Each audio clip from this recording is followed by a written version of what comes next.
All right, let's get this show started.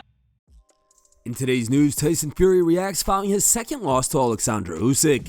Fury faced his first defeat against Usyk in May and quickly called for a rematch. That chance came last night in Riyadh, where the bout went to decision, resulting in the Brit losing 8 rounds to 4. During the post-fight press conference, the Gypsy King was not thrilled with the scorecards, stating that he believes he won the fight. Yeah, I was quite confident. I thought I won that fight again. I think I've got Larry Owens here. I thought I've won both fights.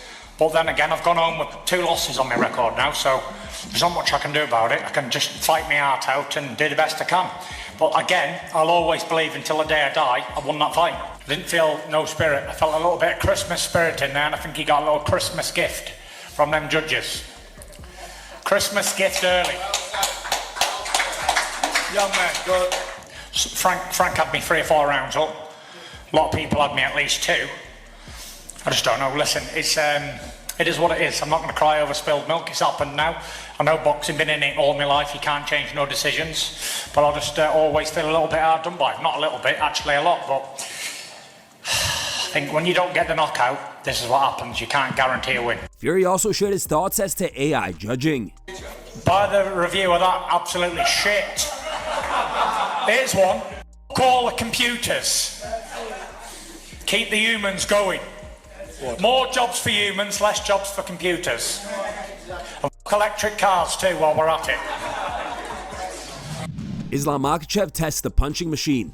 The UFC lightweight champion has put his power to test. Despite not being known for his power, Islam scored an impressive 106K. In comparison, the record is held by Stonehands Alex Pereira, whose score is just over 191K. Oh shit! 60,000. He won. He calling. Okay. He calling. Okay.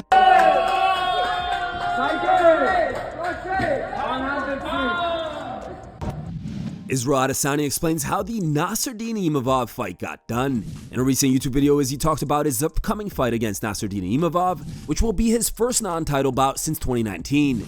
The last stylebender revealed that the fight came to be because Imavov is the only opponent offered to him by the UFC. Izzy also showed willingness to fight Caio Borralho if the promotion extended an offer.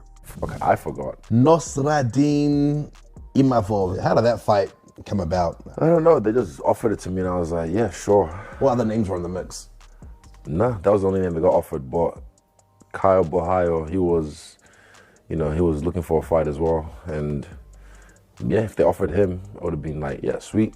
But then he responded when I posted or announced the fight, and I was like, bro, I already told you when it's you and me, it'll be for the belt, it'll be for the throne. So I respect a guy who just wants to be strictly business. It's like, I understand, what do I call it, Goku spirit. It's like, oh, you fight? How good are you? All right, bet, let's see. Yeah, so I respect that. But the Imavov fight came about, and yeah, we're here.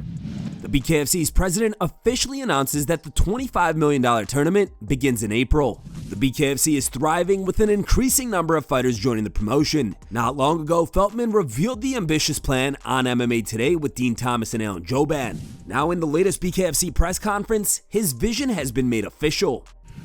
We have a lot of announcements that we're going to make. I'm not going to make a lot here. I'm just going to tell you that we're in the process of an acquisition that's going to change combat sports. I'll just tell you guys that we're in the position to acquire a major sports promoting platform right now that's going to change the face of combat sports. Number one, and number two is we're going to have the biggest, baddest fight tournament that ever took place, and it's going to start in April, and it's going to be the $25 million World's Baddest Man Tournament.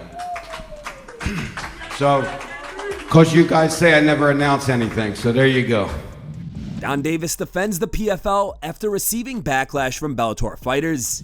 As many of you have likely noticed over the past few weeks, Bellator fighters aren't happy. Last fall, Donn Davis and the PFL acquired Bellator, promising to honor the existing contracts of fighters on the roster. Shortly after, the company announced a new streaming deal with HBO Max and unveiled an awesome schedule for 2024. However, many of these scheduled fights have failed to come to fruition. Fighters such as Patricio Pitbull have been mostly kept on the sidelines, having only fought one time in 2024. Many, like Gegard Mousasi, never even fought and were released. Now, great fighters like Patchy Mix hope to also be let go. Earlier this week, Donn Davis took to X addressing the outrage. While not speaking to any fighters directly, he highlighted that his company bought Bellator, which had no events scheduled for 2024 anyway.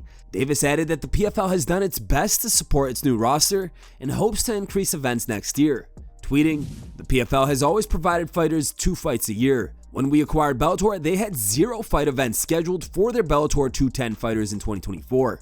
PFL stepped in and did best we could for them in 2024. 2025, all fighters, again, will have 2 fights a year." After seeing this, Patricio Pitbull responded, writing, "Bellator is the PFL's property. Many fighters didn't fight a single time, and many like me only fought once. You said you'd honor everyone's contracts and give them 2 fights this year. You didn't. You cut over 70% of the roster and had many renegotiate their pay.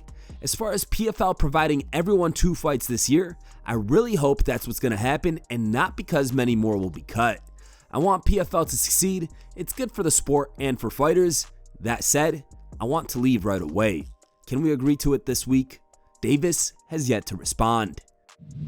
Francis Ngannou remains suspicious of his KO defeat to Anthony Joshua.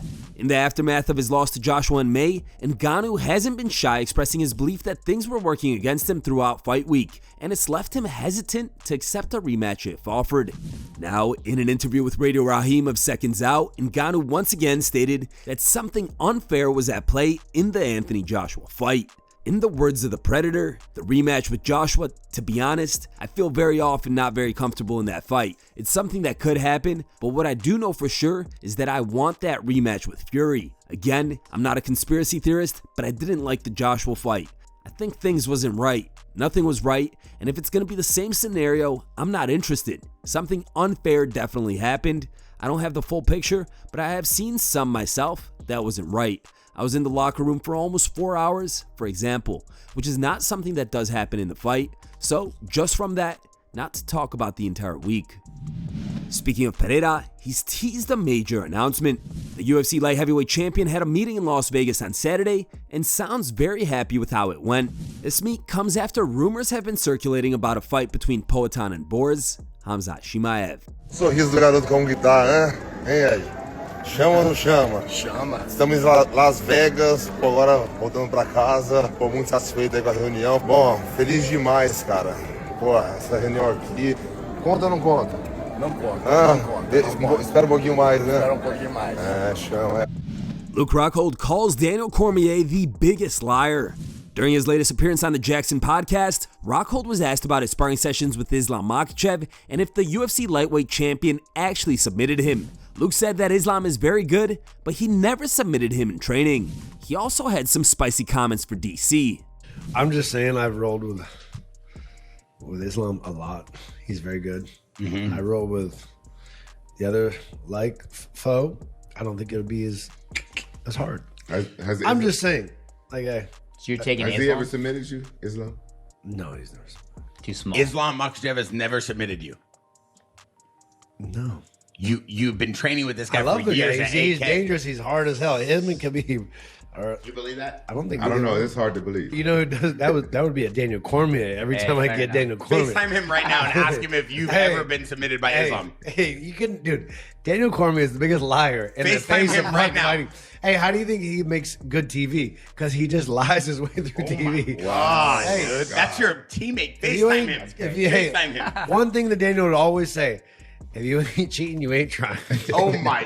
How's he gonna say he will slip. He will slip fingers. He'll do whatever the he's got to do to get the hell out. Where? He admitted it. It's time for today's top memes. Third place was posted by Dutch Sheep.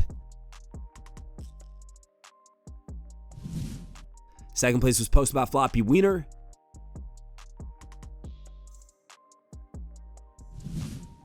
And the top pick was posted by Competitive Cycle.